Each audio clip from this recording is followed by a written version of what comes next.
Jangan permalukan lagi kekristenan dengan apa? Memalak orang-orang di pinggir jalan, ya, menyetop mobil-mobil. Elohim tidak berkenan bait sucinya dengan engkau menjadi peminta-minta. Dia tidak berkenan akan hal itu. Dia kaya, dia mampu menyediakannya. Kalau memang itu tempatmu untuk beribadah, sabar saja. Sabar saja. Jadi Sulawesi bertobat ini, ya, Manado. Itu berapa titik? Ya, ini diperdengarkan dulu kepada seluruh gereja-gereja di Manado ini, ya. Berapa titik itu saya melihat banyak orang-orang, ya, pakai lagu rohani. Masa lagu rohani mengamen sih? Ya. Makanya kalau ada di kapal di mana-mana pakai lagu rohani mengamen, saya bilang ini terlalu menghina ini, ya. Bagi para mahasiswa-mahasiswa juga yang menggalang dana, tidak usah pakai lagu rohani mengamen. Engkau menjual apa? Jadi jangan mengamen pakai lagu rohani. Sebab aku menyertai engkau. Janganlah bimbang, sebab aku ini Allahmu. Aku akan meneguhkan, bahkan akan menolong engkau. Aku akan memegang engkau dengan tangan kananku yang membawa kemenangan. Edukasi rohani. Tadi yang Elohim serukan di saat saya berdoa. Apalagi yang harus aku perbuat untuk umatku percaya akan aku? Apalagi yang Elohim harus lakukan untuk saudara?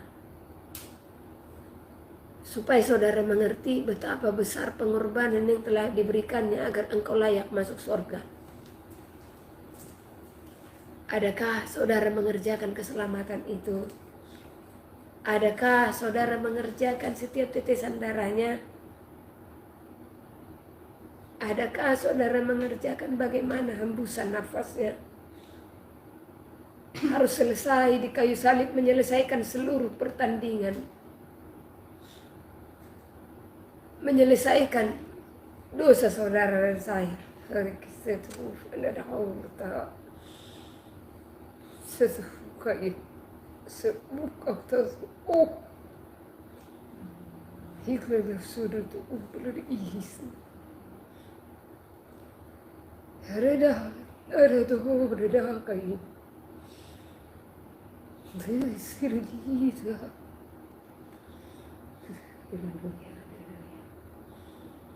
Oh glory glory udah kayak nasana.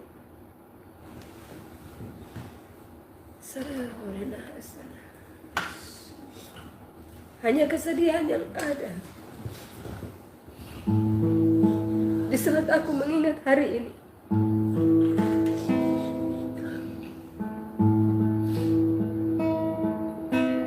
Mari saudara terkasih, sekalipun dunia mengajarkan hal yang salah kepadamu akan hari ini, hari ini saya mau mengundang saudara untuk memperingati hari kematian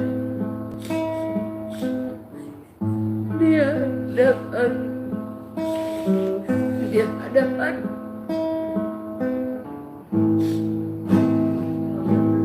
mari saudara terkasih, ingatlah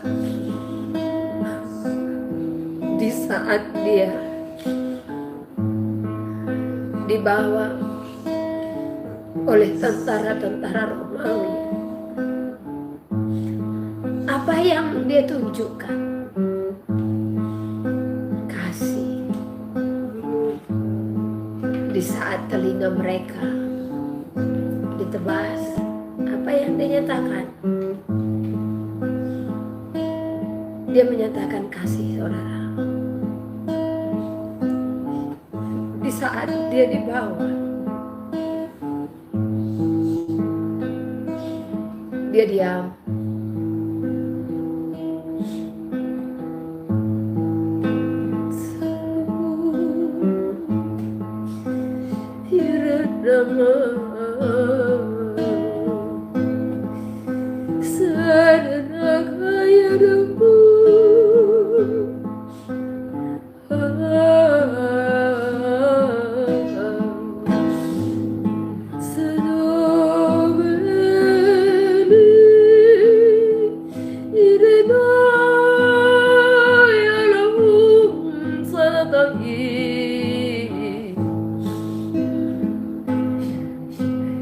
diarak-arak. Orang-orang melemparinya. Siapa yang melempari dia? Siapa yang menghinanya? Bahkan yang dia telah nyatakan mujizat. Dia memberikan 5.000 orang makan. Namun apa yang mereka lakukan? Mereka pun ikut menyesal.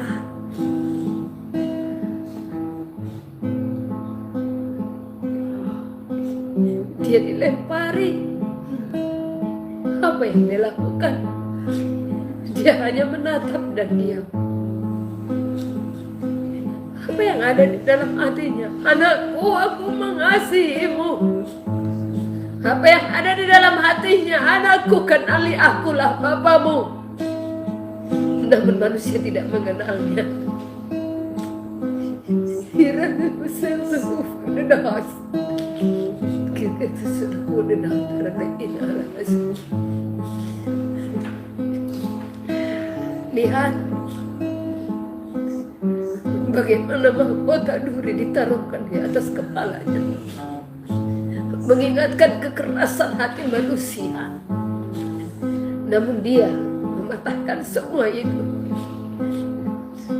dengan mahkota kawat duri yang ada di atas kepalanya, mencurahkan darahnya agar saudara dan saya tidak mengeraskan hati, tidak tegar tengkuk, namun beroleh kasih anugerah, memiliki hati yang benar-benar lemah lembut.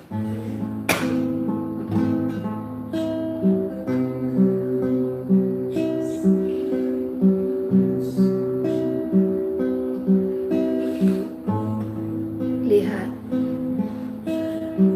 di saat dia diludahi, apa yang dilakukannya? Dia diam. Sungguh penghinaanlah yang telah dialami.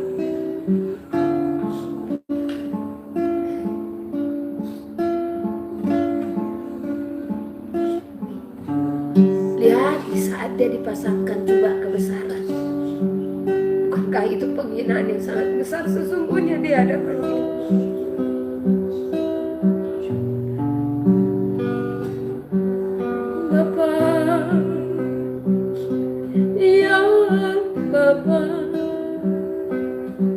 Teringatku akan segala pengorbananmu, Bapa, ya Bapa. Betapa dalam kasih-Mu yang kudus, yang mulia. Kau relakan segalanya bagi tubuh darahmu. Kau relakan bagiku, melayakanku. Tiada terbalas kasih-Mu, Bapa-Ku. Tiada akan ku balas, hanya ucapan syukurku.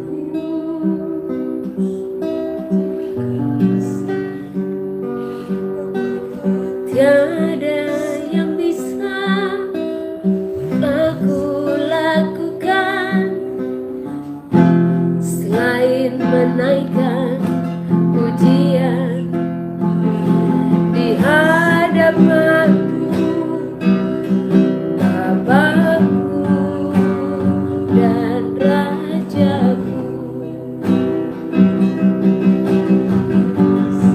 Ku kan mengingat setiap tetes darah-Mu yang Kau curahkan bagiku. Bukan mengingat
daripada pengorbanan, maka saya percaya saudara tidak akan menyia-nyiakan setiap hari-harimu.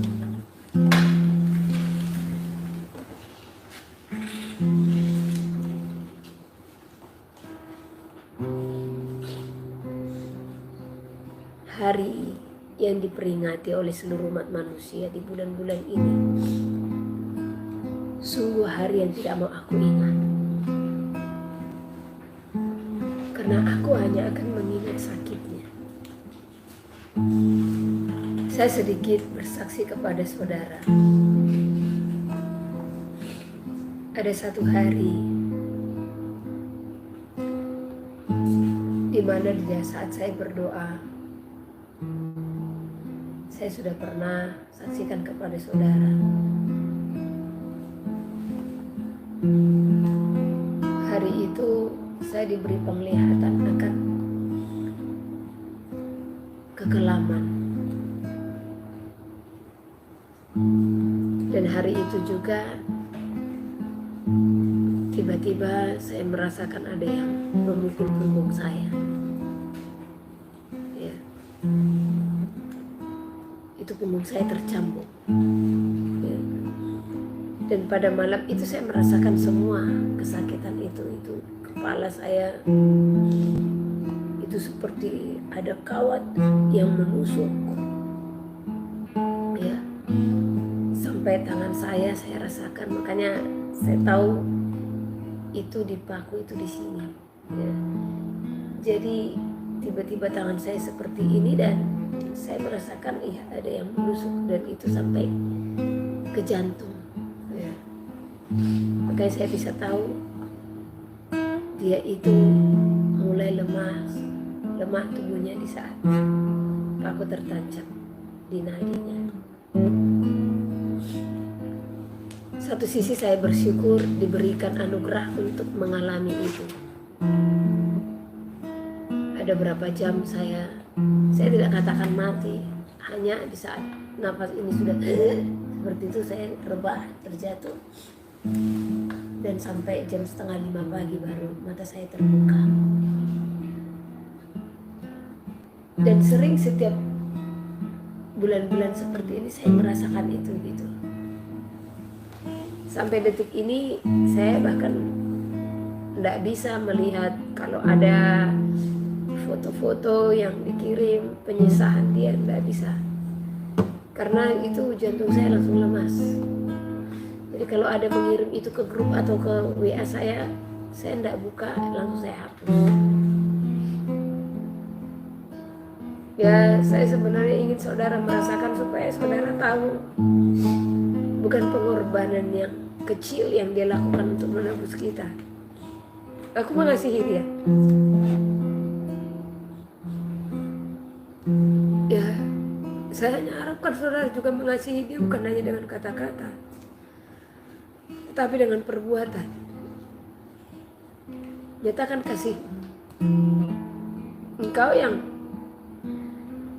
hari ini memperingati hari itu ya, bahkan dengan atribut-atribut kerohanian yang begitu banyak. Ya, saya melihat betapa semangatnya saudara untuk membuat atribut-atribut itu ya. Namun apakah saudara mengingat? Bisakah saudara membuat di balik atribut-atribut salib yang saudara pajang itu ada penderitaan? Atau bahkan saudara jadinya berpesta pora, tidak ingat sama sekali, hanya mengikuti rutinitas gereja. Kalau memang engkau hanya melakukan itu hanya untuk rutinitas gereja saja, saya katakan sebelum terlambat saudara, selagi masih ada waktu, jangan itu hanya sebatas perayaan-perayaan yang kau lakukan tanpa engkau sadari yang kau rayakan kemenangan siapa di sana. Ya, di hari kematiannya itu kemenangan daripada siapa? Ya, orang-orang fasik. Mereka merasa mereka menang dengan penyaliban itu, namun sesungguhnya kutuk dipatahkan dari kita saat itu juga. Ya, namun secara manusianya mereka bertepik suara. Apakah ia pantas saudara bersuka cita mengingat hari itu? Aduh, saya tidak tahu mau katakan apa ya. Kasihi dia, lakukan firman-Nya. Saya bersaksi juga, pernah satu waktu dia berjalan. Saya katakan saja ini mimpi saya. Karena kalau saya katakan saya dibawa ke alam roh, mungkin saudara kurang paham, karena mimpi juga dibawa ke alam roh. Saat itu dia berjalan bersama-sama dengan saya. Di saat kami berjalan itu, dia berpakaian merah. Saya di sampingnya, saya berpakaian putih. Saya masih mengingat bentuk gaun saya hari itu. Ya. Jadi kami berjalan. Di saat kami berjalan, saya melihat tembok. Dan tembok ini sangat kokoh. Dan saya tahu itu tidak akan bisa dirobohkan. Ya. Saya katakan, Bapak, ini temboknya sangat kuat sekali. Dan saya tahu itu sama ini, itu tuh kerajaan surga itu sendiri. Tembok ini sangat kokoh, saya bilang. Ya anakku, terbuat dari apa ini tembok ini? Saudara tahu tembok itu terbuat dari apa? Keteguhan iman umat manusia yang tidak tergoyahkan. Itu berbicara ketaatan dan kesetiaan yang tidak tergoyahkan. Itu menjadi pondasinya, itu menjadi bentengnya. Ya. Kemudian dia bawa saya berjalan. Pas di ujung saya diperlihatkan bumi. Kecil. Bumi itu kecil. Ya. Dia berfirman, di sanalah umat manusia berada. Dan dia membukakan arti daripada jubah merah.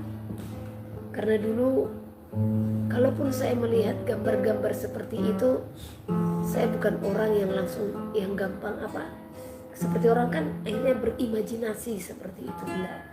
Saya bukan orang yang berimajinasi atau berhalusinasi, bukan. Ya. Karena dulu selama saya belum bertobat, logika saya sangat tinggi. Ya. Jadi kalau orang logikanya tinggi tidak akan berhalu-halu itu, ya. Karena lebih bermain kepada pikiran. Ya. Karena kalau orang yang berlogika tinggi, satu contoh ada penglihatan, ada ini, pemain logika ini tidak akan percaya. Nah, tetapi hal spiritual itu Elohim berikan kepada saya hari lepas hari. Ya. Hanya memang, mohon maaf saudara, kadang ya saya bilang itu kepada setiap orang yang saya layani. Saya bukan tipe orang suka cerita hal-hal spiritual atau supranatural ya. Yang sesungguhnya banyak Elohim berikan, sangat banyak ya. Bagaimana sorga neraka, bagaimana malaikat, bagaimana tua-tua sorga, apalagi ya bahasa-bahasa malaikat itu saya bisa tahu. Di saat malaikat yang berbicara saya bisa tahu, saya bisa bedakan bahasa-bahasa mereka ya. Jadi hal-hal itu sebenarnya banyak saya alami ya. Bagaimana rupa dari Yerusalem baru, bagaimana gerbangnya dengan batu-batu, itu semua sudah Elohim perlihatkan ya. Tapi mohon maaf, saya tidak tipe bercerita-cerita seperti itu karena saya tahu banyak orang mengejar cerita-cerita seperti itu ya. Tapi ini saya akan ceritakan untuk menambah pembelajaran bagi kita apa sebenarnya arti daripada jubah merah itu ya. Kami berdiri, jadi sebelah kanan saya ya, saya diperlihatkan bumi. Elohim berfirman kalau di sanalah tempat manusia ya. Dan Elohim katakan, anakku, sampaikanlah kepada seluruh umatku arti jubah merah itu apa. Berbicara penantian ya. Hasil dari darah yang dia curahkan itu lambang daripada pengorbanan. Jadi jubah merah itu ya, di sana Elohim menantikan para mempelainya, menantikan kita menjadi buah daripada pengorbanan itu, hasil daripada pengorbanan. Saudara pasti paham ya apa yang saya katakan ya. Dia telah mencurahkan darahnya, dia telah memberikan penebusan kepada saudara dan saya, dan dia sedang menantikan hasil daripada pencurahan darah itu, yaitu apa? Perjuangan saudara dan saya. Dia menantikan itu, di mana kita dinantikannya sebagai pemenang. Kerjakan keselamatan. Saat ini dia berdiri menantikan saudara dan saya. Karena itu lakukanlah apa yang berkenan di hadapannya. Sedikit saya akan membukakan tentang Sabat ya. Sabat ini adalah salah satu hari yang harus kita kuduskan di hadapannya sebagai pemurnian daripada firman, sebab kedatangannya sudahlah akan tiba. Saya akan belajar dari mana, mengajar dari mana saudara belajar ya. Kita buka dari Lukas pasal yang ke-23 tentang Yahusua dikuburkan. Di sini saya mau saudara menyimak ya. Hari Sabat itu hari apa?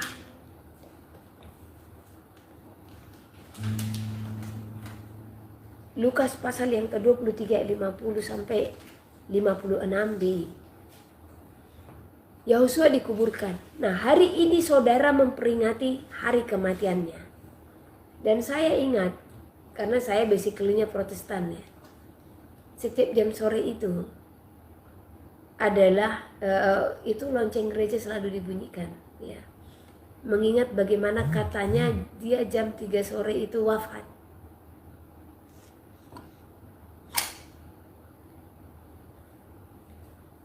Nah, oke, kita akan bawa dari jam 3 sore ya. Adalah seorang yang bernama Yusuf, ia anggota majelis besar dan seorang yang baik lagi benar. Ini ceritanya Yahusua sudah mati. Ya, jadi ada seorang yang bernama Yusuf, ia anggota majelis besar. Ia tidak setuju dengan putusan dan tindakan majelis itu. Ia berasal dari Arimatea, sebuah kota Yahudi, dan ia menanti-nantikan kerajaan Elohim. Ia pergi menghadap Pilatus dan meminta mayat Yahusua. Dan sesudah ia menurunkan mayat itu, ia mengapaninya. Ingat, tadi sesuai dengan pengajaran kekristenan ya, jam 3 sore itu katanya Yahusua itu wafat ya. Jadi saya akan bawa saudara untuk dari waktu bahkan yang saudara sendiri tetapkan ya. Jadi di saat jam 3 dia wafat, oke, masih ada di kayu salib. Tadi si Yusuf ya dari Arimatea ini, dia seorang majelis besar, dia tidak setuju dengan keputusan majelis itu untuk menyalibkan Yahusua. Ia pun meminta mayat Yahusua ya. Dan sesudah ia menurunkan mayat itu, berarti sekitar jam berapa? Ya, kan ini ada proses toh. Ya. Yahusua mati. Kita tidak tahu jam berapa Yusuf itu datang. Kita buat prosesnya 1 jam, ya. Dan sesudah ia menurunkan mayat itu, ia mengapaninya dengan kain lenan, lalu membaringkan di dalam kubur yang digali di dalam bukit batu di mana belum pernah dibaringkan mayat. Oke. Ini prosesnya. Dari dia mati, dia diturunkan dari kayu salib. Pastinya ini paku yang dibuka toh. Ya. Membuka itu, apa ia ditarikkan seperti itu saja? Dia sangat menghargai mayatnya itu, ya. Otomatis ia akan membukanya itu dengan pelan-pelan. Nah, setelah itu apa? Ya. Mayat itu kan dibersihkan. Baru dikapani. Karena orang Yahudi seperti itu, jangan kalau Yahudi. Kita kan kalau mayat dibersihkan, ya. Mayat itu dibersihkan, baru dikapani. Nah, prosesnya berapa jam? Kita taruh 1-2 jam. Berarti dari jam 3 selesai jam 5, ya. Dan sampai dikuburkan. Nah, ayat 53. Dan sesudah ia menurunkan mayat itu, ia mengapaninya dengan kain lenan, lalu membaringkannya di dalam kubur yang digali di dalam bukit batu, di mana belum pernah dibaringkan mayat, sampai proses penguburan. Ya. Nah, berapa jam? Kita taruh 2 jam dari kematiannya, ya. Sudah cepat itu 2 jam. Berarti jam 5. Hari itu ayat 54 supaya saudara paham, ya, supaya tidak ngotot-ngototan perkara sabat ini, ya. Ayat ke-54. Jadi tadi mayatnya itu sudah dikuburkan. Hari itu. Nah, hari itu, hari di mana dia dikuburkan, ya, adalah hari persiapan dan sabat hampir mulai. Ya. Sekali lagi. Hari itu, hari di saat Yahusua sudah dikuburkan adalah hari persiapan dan sabat hampir mulai. Ya. Nah, sabat itu mulai di jam berapa? Ya. Pergantian hari itu saudara, itu dari petang ke petang. Bukan dari jam 12 malam ke jam 12 malam. Itu waktu yang ditentukan oleh siapa? Saudara harus ikut seminar supaya saudara bisa tahu. Ya, intinya kalau sesuai firman Elohim, ya, pergantian hari dari petang ke petang. Jadi seperti hari ini nih, ya. Mungkin saudara masih menganggap hari ini masih hari Jumat. Enggak, ini sudah hari Sabtu karena sudah petang. Ya, ini sudah hari Sabtu ini. Nah, kira-kira seperti hari inilah, hari itu, hari Jumat, ya. Hari itu adalah hari persiapan dan sabat hampir mulai. Nah, sabat dimulai di saat petang. Jadi petang hari apa? Petang di saat hari Jumat itu, ya. Nah, sore harinya, sore di saat matahari tenggelam, itulah pergantian hari. Di saat matahari tenggelam, maka hari Jumat itu sudah berganti menjadi hari Sabtu atau hari Sabat, ya. Hari itu adalah hari persiapan dan Sabat hampir mulai. Oke. 55. Dan perempuan-perempuan yang datang bersama-sama dengan Yahusua dari Galilea ikut serta, dan mereka melihat kubur itu dan bagaimana mayatnya dibaringkan. Jadi di sini Maria Magdalena, ya, mereka ikut dalam menguburkan Tuhan Yahusua dan mereka melihat bagaimana mayat itu dibaringkan. Ingat, itu di hari Jumat sore, ya. 56a. Dan setelah pulang mereka menyediakan rempah-rempah dan minyak mur, ya. 56b. Dan pada hari Sabat mereka beristirahat menurut hukum Taurat. Jadi ini esoknya, ya.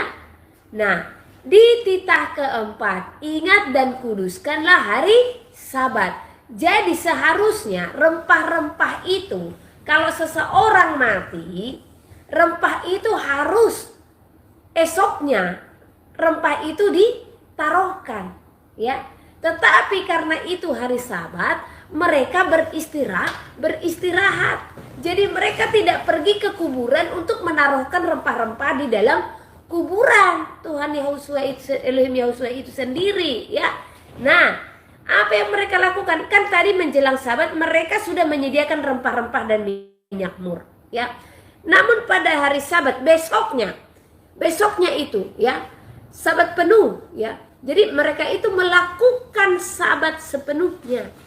Dengan mereka itu beribadah di hadapan Elohim. Mereka itu tidak melakukan pekerjaan yang lain selain daripada beribadah kepada Elohim. Dan pada hari Sabat mereka beristirahat menurut hukum Taurat. Jadi mereka tidak melakukan pekerjaan apapun. Mereka pun tidak menghantarkan rempah-rempah ke dalam kuburan, ya. Nah, di pasal ke-24, tetapi pagi-pagi benar pada hari pertama minggu itu. Nah, tetapi pagi-pagi benar pada, ini tidak dikatakan tetapi pagi-pagi benar pada hari Minggu, enggak.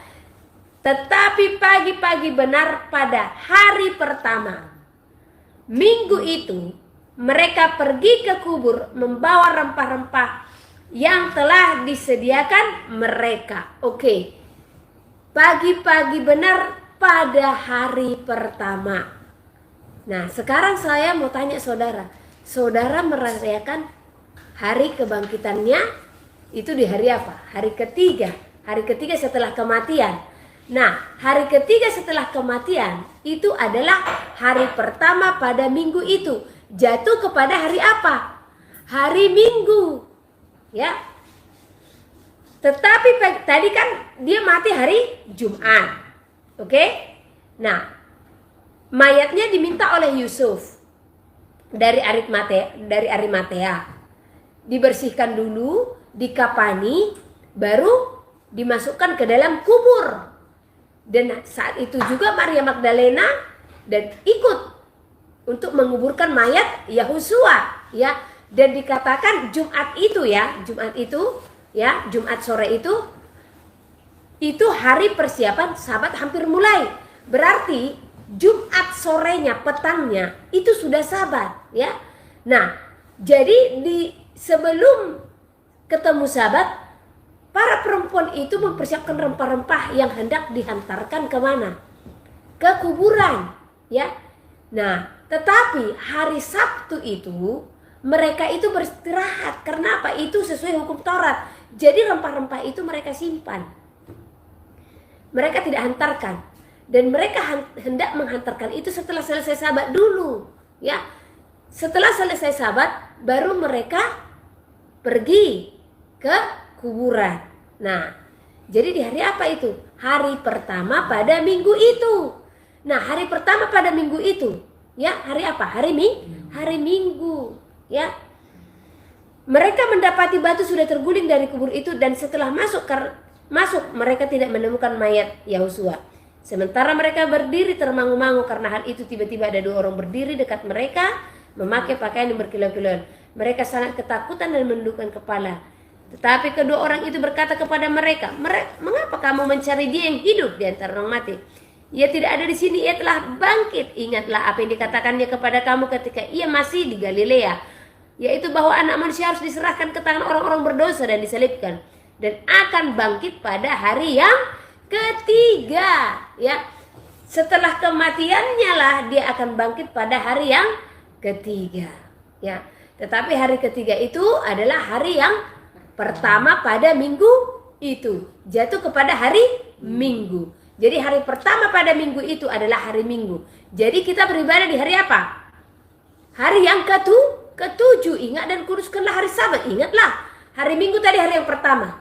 Hari yang kedua hari Senin. Hari yang ketiga Selasa. Hari yang keempat Rabu. Hari yang kelima Kamis. Hari yang keenam Jumat. Hari yang ketujuh Sabtu. Jadi beribadah itu di hari apa? Hari yang ketujuh, yaitu Sabtu. Supaya saudara tidak bertanya-tanya, hari Minggu itu juga hari Sabat. Ya, supaya saudara tidak ngotot dengan prinsip yang seperti itu. Karena firman Elohim katakan, tetapi pada hari yang ketujuh. Jadi hari yang ketujuh ini jatuh kepada hari apa? Ya, hari Sabtu. Ya, fix ya saudara. Jadi berjalan dari di mana saudara memperingati hari ini adalah hari kematiannya. Jadi kita belajar dari situ. Ya, ingat, Dia mati hari Jumat, dibersihkan dan dikuburkan hari Jumat. Dan hari itu persiapan Sabat hendak dimulai. Dan di saat Sabat, perempuan itu beristirahat sesuai dengan hukum Taurat. Berarti kan dilakukan, ya, sesuai dengan hukum Taurat. Tetapi pada hari pertama, pagi-pagi benar, pada hari pertama, ya, itulah subuh. Makanya kalau orang-orang, saya tidak tahu ya di sini ya, di tanah Batak ada namanya buha-buha izuk, ya. Jadi subuh benar jam-jam 4, jam 5 orang-orang pergi ke kuburan pada hari Minggu. Ya. Itu sebenarnya diambil dari mana? Ya ini, ya.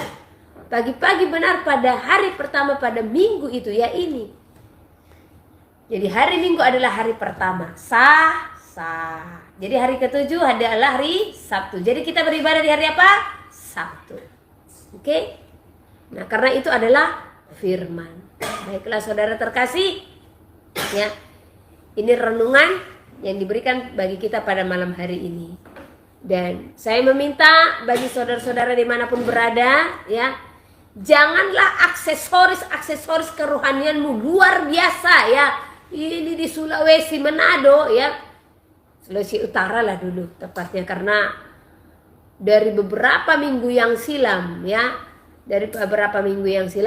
itu mereka sudah buat, ya, lampu-lampu di jalan semua, oh keren-keren, ya, salib-salib di mana-mana pakai kain ungu di mana-mana. Dalam hati, ini mereka mengerti nggak ini? Jangan aksesorisnya luar biasa, ya, aksesorisnya rohani tetapi hatinya rohana, ya.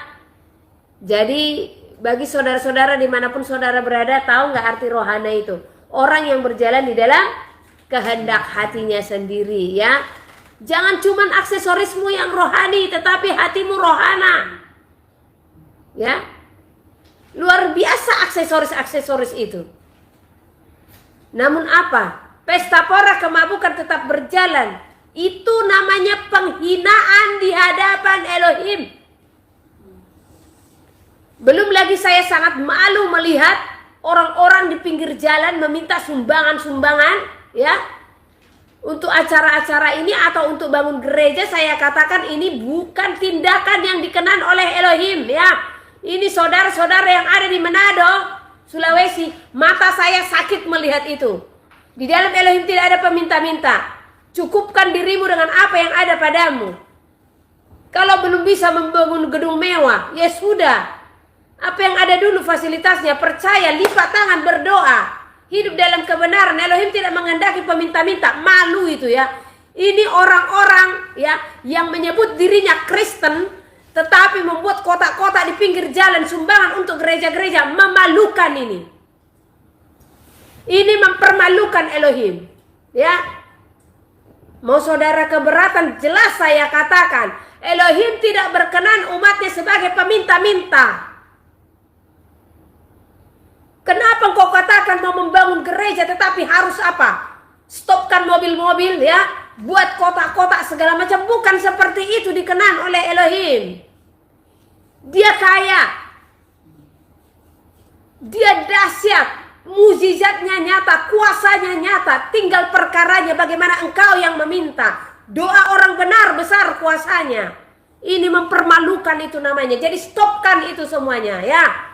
Engkau yang menyebut dirimu kekristenan, tetapi engkau juga menyebut dirimu percaya akan Elohim pencipta langit dan bumi dan segala isinya, namun membuat kotak-kotak di pinggir jalan, ya. Berhentikan mobil-mobil yang lewat untuk biaya-biaya apa? Pembangunan gereja, pembangunan bait suci. Oh, tidak seperti itu. Bagus kerjasama di antara jemaat. Apa yang ada dikumpulkan dari jemaat, silakan itu yang dipergunakan. Berdoa. Mempermalukan ini namanya, ya. Jadi jangan lakukan hal seperti itu. Hidup di dalam kekudusan, hidup di dalam kebenaran, ya. Maka percaya apa yang Elohim tidak akan bukakan bagi saudara, bagi pelayananmu, ya. Ini saya ada juga dapat SMS, ya. Gereja atau apa itu yang selalu terus dari tahun ke tahun, ini nomor yang sama ini, Kok lama kali jawaban doanya ini dijawab? Ada apa? Ini perlu dipertanyakan. Ya. Harus benar-benar kita merelakan hati kalau memang baru itu yang masih dipercayakan, ya. Sudah, itu dulu fasilitasmu.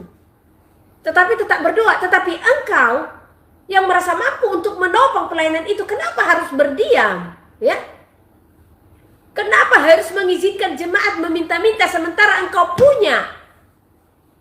Oh, ini kikir namanya itu, ya, enggak bisa. Harus saling menopang, tubuh Hamasiyah harus saling menopang, harus saling membantu. Berperilaku yang baik, berperilaku yang sopan, berperilaku yang berkenan, ya. Jangan hanya aksesoris-aksesoris kerohanian. Untuk ini bisa saudara keluarkan budget sampai sekian, ya, hanya untuk hal-hal seperti itu. Sudah, pakai dulu untuk aksesoris-aksesoris itu. Pakai dulu itu untuk pembangunan gereja. Kenapa harus meminta-minta? Minimalkan biaya untuk itu sudah berapa juta. Udah bisa toh beli semen berapa sak. Nah, jadi jangan permalukan dia. Dia yang punya langit. Dia yang punya seluruh bumi. Dia yang jadikan bumi ini. Apa yang gak diberikannya, disediakannya bagi orang yang meminta kepadanya. Tetapi lihat siapa engkau yang meminta. Jangan pula Bapa berikanlah kami makan pada hari ini, namun engkau tidak bekerja. Orang yang bekerja janganlah ia makan, ya. Berdoa dan juga bekerja, saudara. Kerjakan, ambil yang menjadi bagianmu, yaitu apa? Puji dan sembah Dia di dalam roh dan kebenaran. Bukan hanya sebatas daging saja, ya. Bekerja sama sesama jemaat, saling bahu membahu. Ini herannya, ya. Ini saya terus terang kepada saudara. Ini cek. Engkau gereja-gereja yang meminta-minta di pinggir jalan sana, ya. Saya mau tanya saudara. Jikalau engkau jemaatnya saat ini, nggak malu ya melihat yang meminta-minta itu, jemaat-jemaat dari gerejamu, ya, untuk tempat fasilitasmu beribadah, ya. Jemaat-jemaat di gerejamu harus meminta-minta untuk tempat beribadah sementara engkau mampu. Minimal kotak aja dulu, ya. Jangan pula ya meminta untuk membangun gereja besar-besar, apalagi di Manado ini gereja yang seperti istana, saudara. Ya, jangan berlomba-lomba untuk itu. Saudara berlomba-lomba untuk kemegahan. Oh, sekali gempa habis roboh, bus. Ya. Hanya berlomba-lomba untuk keangkuhan hidup itu namanya. Ya, apa yang ada itu dulu pergunakan. Kalau hanya sebatas dinding saja, dinding aja dulu. Sebatas atap saja dulu. Tapi saya katakan atap duluan, jangan dinding duluan, ya. Atap duluan. Kalaupun harus terpal dulu, plastik atau jerami atau bambu, silahkan itu dulu. Perkencang lagi doamu. Bapak, kami membutuhkan kursi, masuk kursi. Bapak, kami membutuhkan podium, masuk podium. Bapak, kami membutuhkan keyboard, masuk keyboard. Ini gak malu ya saudara. Hanya untuk gedung yang besar saudara harus meminta-minta di pinggir jalan, ya. Stop, memalak itu saudara itu, ya. Nah, ambil kardus-kardus. Itu, stop. Yang lewat hanya untuk apa? Hanya untuk supaya dilihat oleh manusia megah. Saya percaya ini jemaat banyak yang bisa, banyak yang mampu. 100 saja jemaat. Ya, 100 saja lagi. Tabung itu, ya.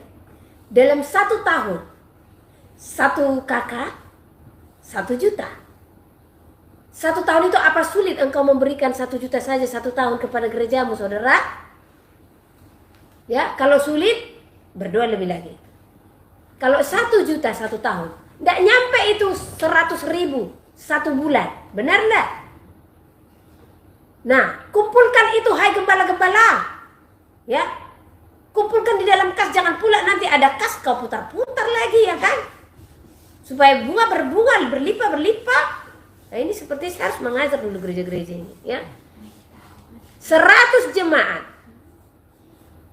Janji iman 1 juta satu keluarga. 100 keluarga tadi ya. Nah, berarti 1 tahun itu berapa? 100 juta. Ya. Nah, tahun kedua.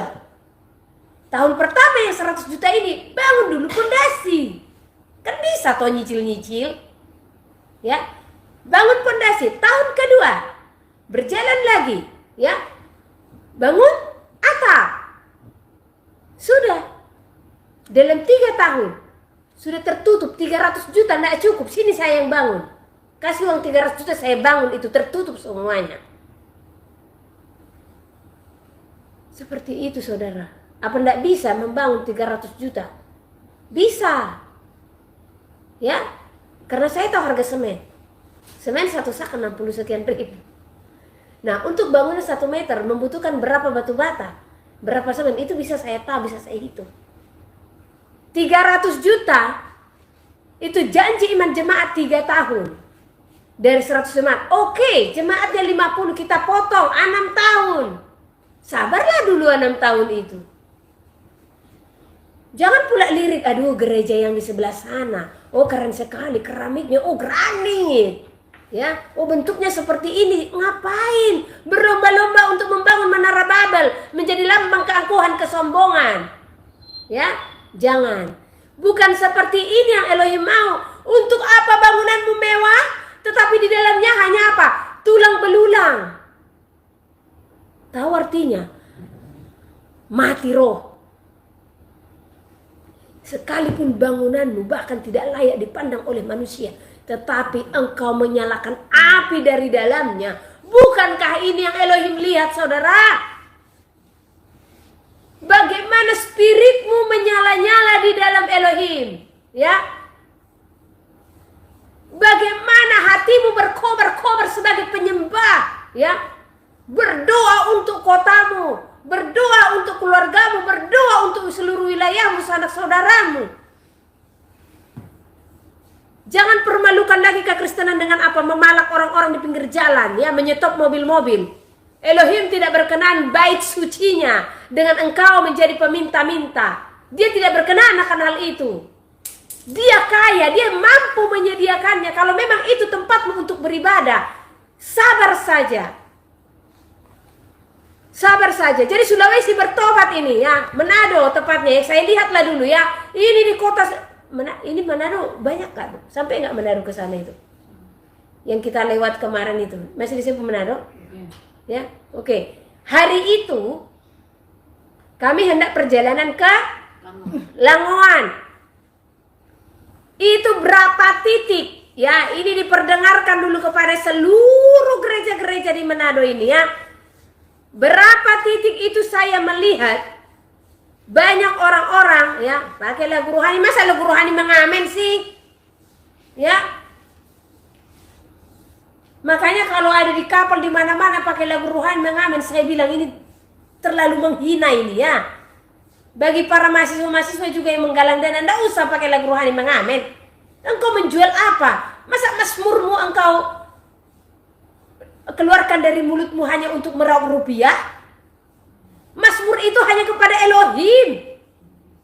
Jadi jangan mengamen pakai lagu rohani, ya. Orang Kristen dia pakai lagu rohani, ya, kasih 3.000, 5.000, 10.000. Itu puji-pujian hanya kepada Elohim, bukan untuk meraup rupiah. Ah, ini apa ini? Di mana ini semua? Kok nggak ada yang mengajar sampai sejauh ini, ya? Wahyu pasal 10. Kitab terbuka, dan aku melihat seorang malaikat lain yang kuat turun dari sorga, berselubungkan awan, dan pelangi ada di atas kepalanya, dan mukanya sama seperti matahari, dan kakinya bagaikan tiang api. Dalam tangannya ia memegang sebuah gulungan kitab kecil yang terbuka. Ia menginjakkan kaki kanannya di atas laut, dan kaki kirinya di atas bumi, dan ia berseru dengan suara nyaring sama seperti singa yang mengaum. Dan sesudah ia berseru, ketujuh guru itu memperdengarkan suaranya. Dan sesudah ketujuh guru itu selesai berbicara, aku mau menuliskannya, tetapi aku mendengar suatu suara dari surga berkata, meteraikanlah apa yang dikatakan oleh ketujuh guru itu, dan janganlah engkau menuliskannya. Dan malaikat yang kulihat berdiri di atas laut dan di atas bumi, mengangkat tangan kanannya ke langit.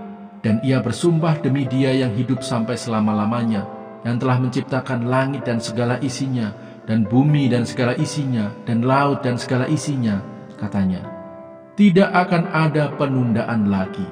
Tetapi pada waktu bunyi sangkakala dari malaikat yang ketujuh, yaitu apabila ia meniup sangkakalanya, maka akan genaplah keputusan rahasia Allah, seperti yang telah ia beritakan kepada hamba-hambanya, yaitu para nabi. Dan suara yang telah kudengar dari langit itu berkata pula kepadaku, katanya, pergilah, ambillah gulungan kitab yang terbuka di tangan malaikat yang berdiri di atas laut dan di atas bumi itu. Lalu aku pergi kepada malaikat itu dan meminta kepadanya supaya ia memberikan gulungan kitab itu kepadaku.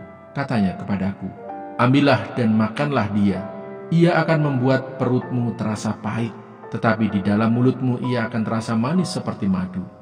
Lalu aku mengambil kitab itu dari tangan malaikat itu dan memakannya. Di dalam mulutku ia terasa manis seperti madu, tetapi sesudah aku memakannya, perutku menjadi pahit rasanya. Maka ia berkata kepadaku, engkau harus bernubuat lagi kepada banyak bangsa dan kaum dan bahasa dan raja. Wahyu pasal 11. Dua saksi Allah. Kemudian diberikanlah kepadaku sebatang buluh, seperti tongkat pengukur rupanya, dengan kata-kata yang berikut, bangunlah dan ukurlah bait suci Allah dan mezbah dan mereka yang beribadah di dalamnya. Tetapi kecualikan pelataran bait suci yang di sebelah luar, janganlah engkau mengukurnya, karena ia telah diberikan kepada bangsa-bangsa lain, dan mereka akan menginjak-injak kota suci 42 bulan lamanya. Dan aku akan memberi tugas kepada dua saksiku, supaya mereka bernubuat sambil berkabung 1260 hari lamanya. Mereka adalah kedua pohon zaitun dan kedua kaki dian yang berdiri di hadapan Tuhan semesta alam.